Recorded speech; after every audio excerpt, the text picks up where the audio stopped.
Baik, jadi Bapak Ibu, sudah sejak Maret kalau tidak salah ya Prof. Laksana ya, sudah dikembangkan website yang sebenarnya kemunculannya juga sangat mendadak ya karena ada situasi pandemi sehingga memang barangkali tidak ada persiapan yang sangat detail dari awal. Nah ini tapi kalau melihat dari informasinya itu sudah sangat kaya.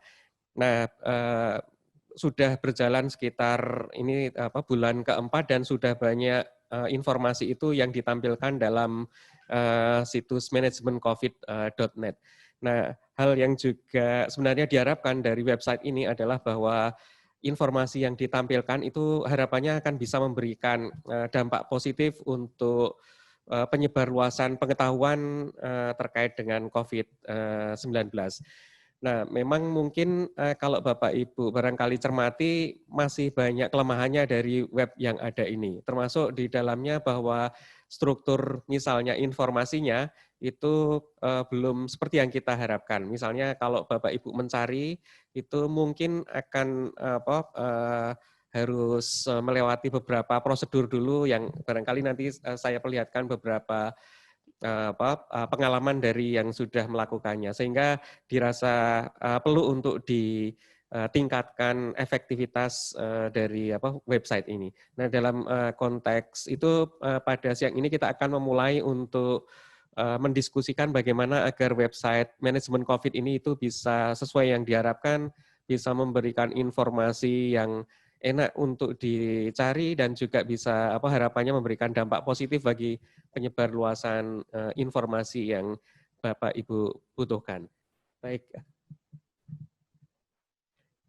ya, ya barangkali mungkin nanti saya membagi sesinya. Yang pertama terkait dengan informasi mengenai laporan situasi saat ini. Jadi website manajemen COVID itu sudah berapa banyak yang mengakses informasi apa saja.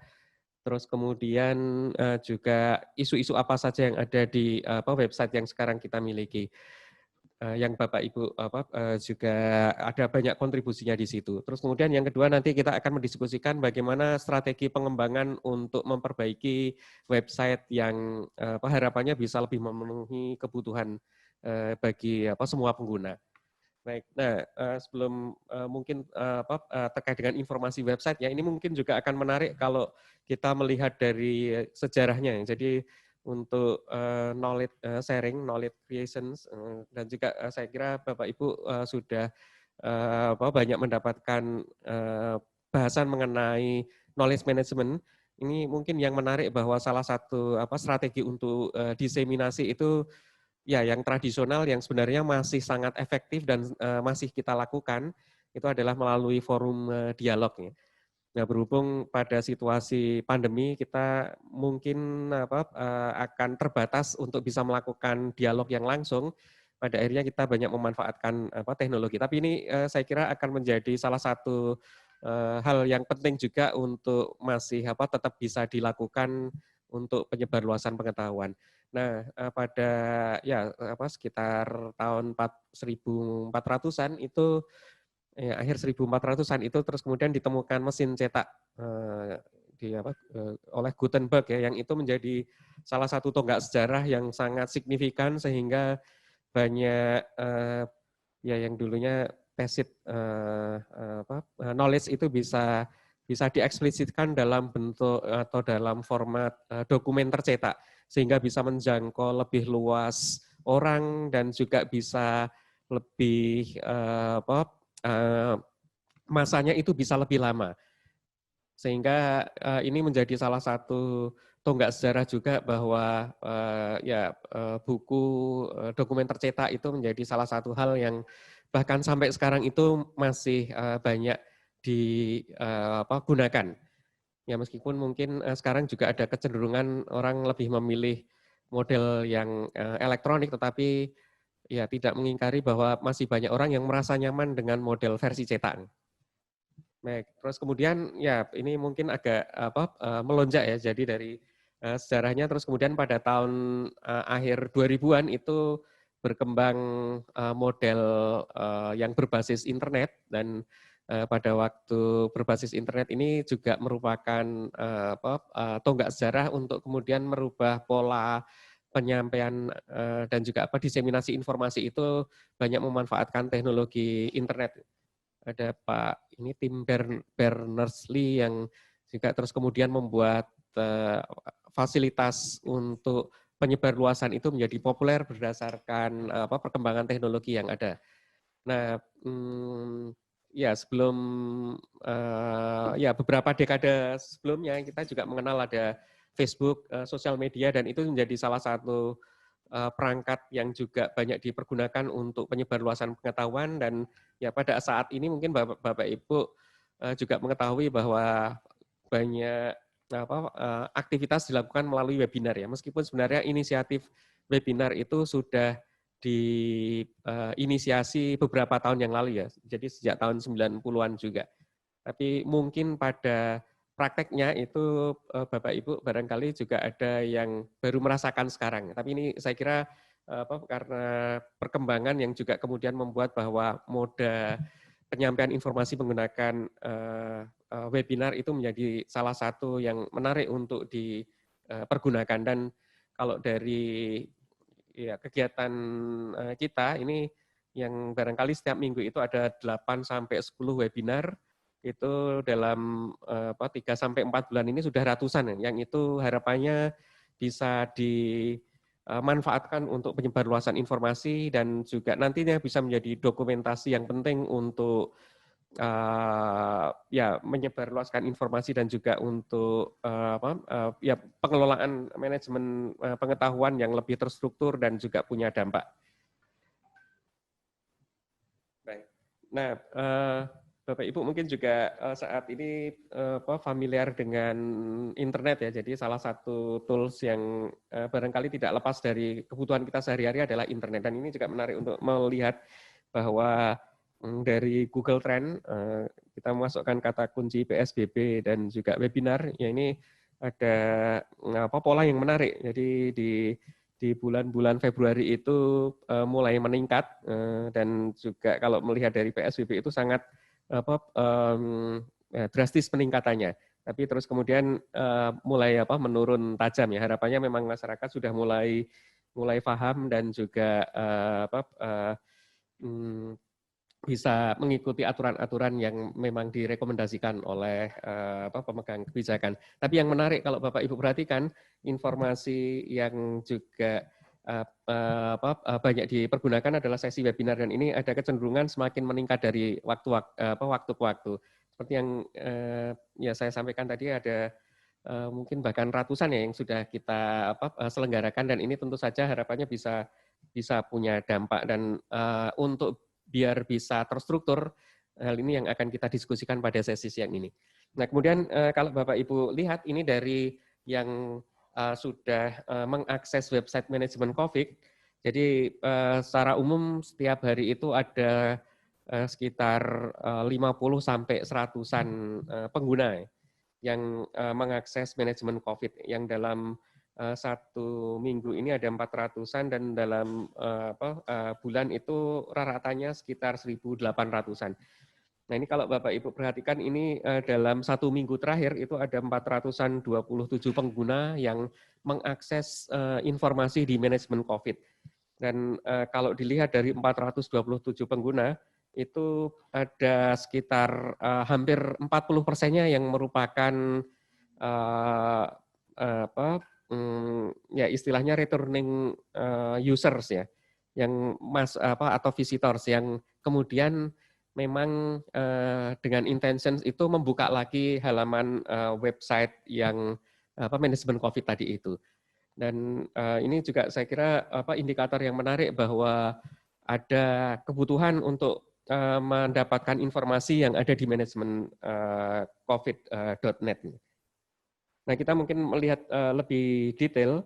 Jadi kalau melihat dari, ya ini mungkin hanya salah satu indikator, karena sebenarnya ada banyak indikator yang sangat kaya di Google Analytics, tapi barangkali mungkin kita lebih ke indikator yang mungkin relevan untuk pengembangan kita. Jadi salah satu indikator yang menarik adalah bounce rate ya. Jadi ini adalah apa,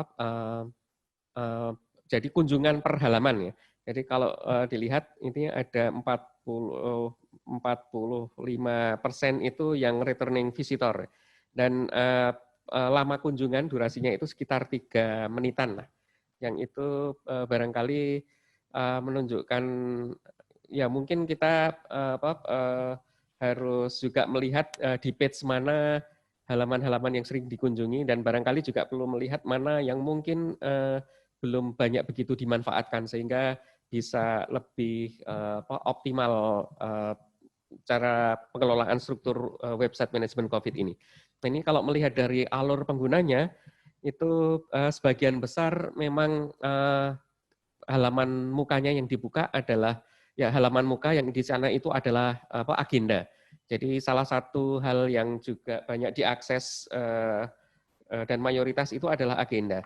Tapi tentu saja ini ada beberapa langkah ya. Jadi kalau misalnya ingin menemukan page yang lebih spesifik, misalnya terkait dengan webinar leadership misalnya, itu ternyata banyak juga yang terus kemudian memulainya itu dari agenda, terus kemudian baru masuk ke yang spesifik, misalnya di bulan apa, terus kemudian baru menemukan site-nya yang terkait dengan informasi spesifik seperti misalnya di halaman event-nya, yaitu misalnya salah satu contohnya di sesi webinar Meta Leadership misalnya. Jadi ada proses untuk bisa masuk ke sana dan ini barangkali yang juga akan menjadi salah satu landasan agar kita bisa memperbaiki dan juga bisa lebih mengefisienkan sistem pencarian di website ini. Nah, ini beberapa halaman yang diakses. Nah, memang kalau secara umum ada banyak halaman dan rata-rata mungkin juga relatif kecil antara 1,5 sampai 4%. Jadi misalnya salah satu yang banyak diakses adalah terkait dengan leadership dalam manajemen COVID. Terus kemudian juga ada yang barangkali terkait dengan webinar itu sebagai kata kunci utama. Dan kalau melihat yang paling besar porsinya itu adalah agenda. Jadi yang dilihat adalah agenda apa yang ada di forum manajemen COVID, termasuk juga others. Nah, others ini memang sangat banyak variasinya dan kalau dikumpulkan ini menjadi porsi yang besar sendiri yang barangkali memang sebenarnya mungkin menggunakan kata kunci yang sangat bervariasi dan kalau dikumpulkan itu kecil-kecil. Tapi ini yang nanti akan harapannya bisa kita identifikasi lebih detail dan juga harapannya bisa memberikan solusi agar kalau mencari dengan kata kunci yang spesifik itu bisa didapatkan juga di manajemen COVID. Nah, selama ini memang mungkin dari strukturnya karena juga dikembangkan dalam suasana pandemi itu belum mengakomodasi pencarian yang sangat spesifik, termasuk metadatanya itu juga barangkali masih sangat simple sehingga informasi yang spesifik itu mungkin belum akan langsung ketemu sehingga harus mencari dalam beberapa langkah. Jadi kalau sebagai salah satu contoh kalau kita masukkan kata kunci leadership ini juga nanti mungkin tidak akan langsung mendapatkan informasi yang spesifik karena strukturnya itu masih global gitu. Sehingga kalau Bapak Ibu nanti memasukkan kata kunci leadership dan hasil pencariannya itu seperti yang di sebelah kanan itu akan sebenarnya memang mungkin lengkap tapi harus scroll ke bawah dan untuk menemukan hal yang Bapak Ibu cari akan butuh waktu dan juga butuh beberapa langkah ini. Nah, ini yang harapannya nanti bisa kita perbaiki. Baik, ya secara umum itu Bapak Ibu mungkin memang masih ada sebenarnya informasi yang lain yang akan penting juga untuk dibahas, tapi saya kira dari melihat gambaran global tadi sebenarnya sudah lumayan banyak juga yang mengakses terkait dengan manajemen COVID, tapi mungkin ada yang belum mendapatkan informasi yang diharapkan karena struktur websitenya itu masih belum mengakomodasi apa yang disebut dengan taksonomi yang akan kita diskusikan ini. Baik, ya dan ini sebenarnya ide yang harapannya bisa kita lakukan untuk memperbaiki situasi tadi. Jadi ada konsep taksonomi yang memang mungkin kalau melihat dari bahasanya itu ada banyak definisinya, termasuk ini yang definisinya dari Oxford. Ya. Jadi ada the branch of science concerns with classifications, especially of organism atau systematic ya. Jadi kalau dalam konteks COVID-19 itu virusnya itu masuk dalam family Coronaviridae ya. Tapi yang kita akan pergunakan untuk perbaikan knowledge management ini adalah yang mungkin definisi yang a scheme of classifications. Jadi kita sebenarnya perlu untuk membuat klasifikasi agar sistem informasi yang ada di manajemen COVID.net itu bisa akan terstruktur dan juga memudahkan Bapak Ibu untuk bisa mendapatkan informasi yang dibutuhkan. Ya, nah mungkin Bapak Ibu juga barangkali familiar dengan alamat ini ya, atau apa istilahnya URL ya, Uniform Resource Locator ya, yang merujuk pada halaman website ya, jadi alamat website ya. Nah kalau kita mengkaitkan taksonomi tadi, itu juga akan ada relevansinya dengan ini. Jadi misalnya kalau kita menuliskan halaman website manajemen COVID itu ada HTTP, mungkin belum ada SSL-nya ya, jadi HTTP manajemencovid.net /agenda/webinar ya misalnya. Nah ini ada ya istilahnya untuk masing-masing. Misalnya kalau domainnya itu adalah manajemen COVID, net itu adalah ya kategori top level domainnya. Ada organisasi, ada network atau jaringan, ada GoID. Misalnya kalau itu situs pemerintah. Terus kemudian juga ada subfoldernya. Nah, umumnya memang dalam konteks pencarian itu mungkin dengan kata kunci yang spesifik itu kadang tidak bisa langsung masuk ke sana karena ada berbagai isu yang belum terstrukturnya website. Nah, sekarang juga mungkin Bapak Ibu mengenal ada search engine optimization ya, itu kalau biasanya situs-situs komersial mereka berharap agar bisa menjadi top rank kalau di search engine ya. Tapi barangkali itu akan berbeda situasinya karena website yang manajemen COVID itu bukan website yang sebenarnya untuk kebutuhan komersil, tapi untuk sharing knowledge, sehingga kita barangkali mungkin akan menerapkan strategi yang berbeda untuk optimasi agar bisa dengan mudah dicari di search engine yang Bapak Ibu pergunakan. Nah, kenapa penting? Karena memang juga kita sadari bahwa pola dan gaya navigasi masing-masing individu itu bisa berbeda-beda. Termasuk juga dalam konteks pencarian, mungkin kata kuncinya juga akan berbeda-beda. Misalnya ada yang menggunakan bahasa leadership, ada yang kepemimpinan, ada yang barangkali mungkin juga dengan kata kunci yang lain, dan itu sudah akan nanti mempengaruhi pola pencarian juga. Tetapi sebenarnya harapannya kalau dengan konsep taksonomi, hal-hal seperti itu tadi itu akan tetap bisa difasilitasi, gitu. Sehingga memang ini yang akan kita pergunakan untuk memperbaiki. Terus kemudian yang kedua juga ketertarikan masing-masing itu bisa berbeda-beda, sehingga di situs manajemen COVID yang sudah kaya informasi itu harapannya tetap bisa menampilkan informasi yang bisa mengakomodasi kebutuhan banyak orang dan bisa punya dampak.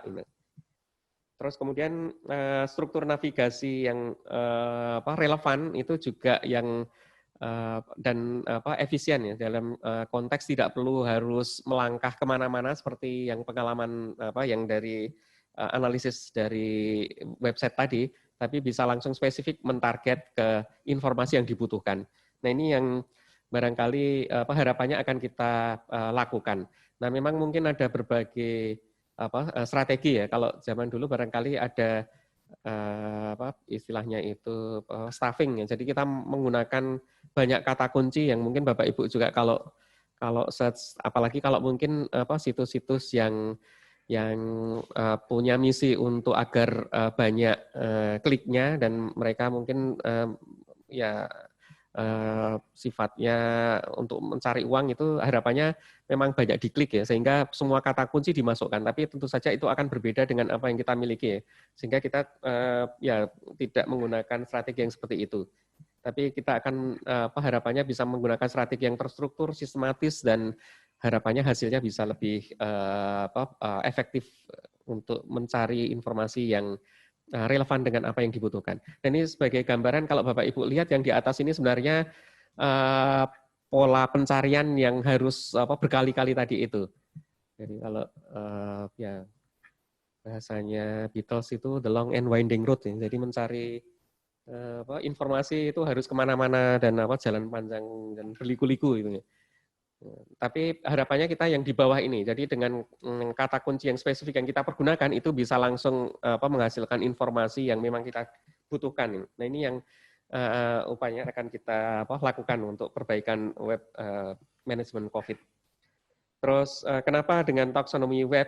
Karena dengan taksonomi web itu ini sebenarnya adalah konsep yang tidak hanya sekedar teks ya, karena memang Bapak Ibu kan nanti akan melakukan pencarian sebagian besar dengan teks ya, meskipun mungkin sekarang sudah bisa dengan suara juga, tapi sebagian besar dengan teks. Tapi informasi yang dicari itu tidak hanya teks saja, tapi bisa webinar, bisa audio, bisa bermacam-macam ya, bisa poster, dan itu akan harapannya yang relevan itu masuk di pencarian yang Bapak Ibu lakukan. Dan ini juga untuk meningkatkan presisi. Terus kemudian juga ya akan memfasilitasi untuk filter ya. Jadi agar bisa terus kemudian spesifik mencari apa yang memang dibutuhkan. Misalnya kalau terkait dengan policy brief atau barangkali mungkin Bapak Ibu ingin menspesifikkan agar informasi yang dihasilkan itu terkait dengan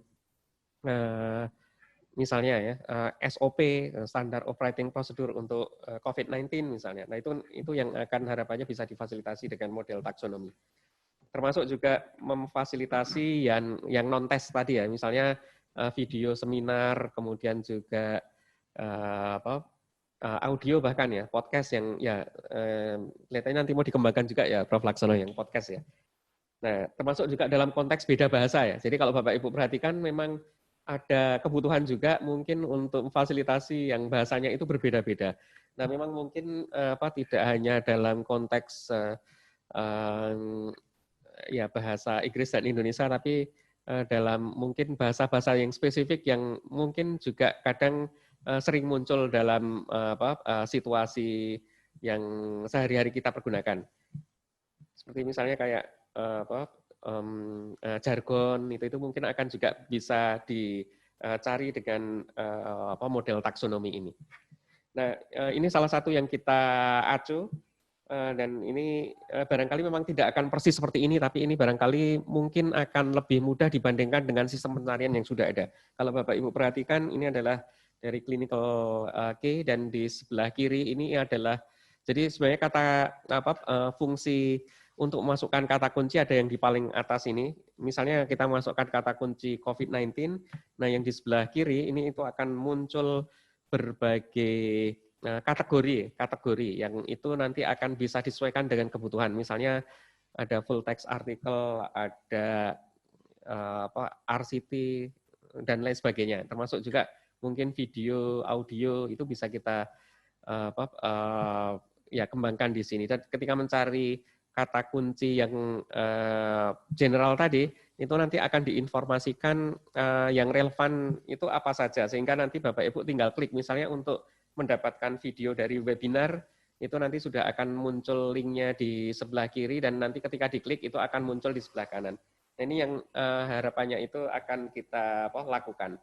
Nah, barangkali Bapak Ibu bisa melihat juga ini masih ide sangat kasar ya, tetapi idenya adalah bahwa berbagai kategori yang barangkali Bapak Ibu butuhkan itu bisa di sebelah kiri, terus kemudian nanti fungsi hasil pencariannya di sebelah kanan, dan Bapak Ibu mungkin nanti bisa melihat dengan lebih mudah dari sisi navigasinya. Ya, baik.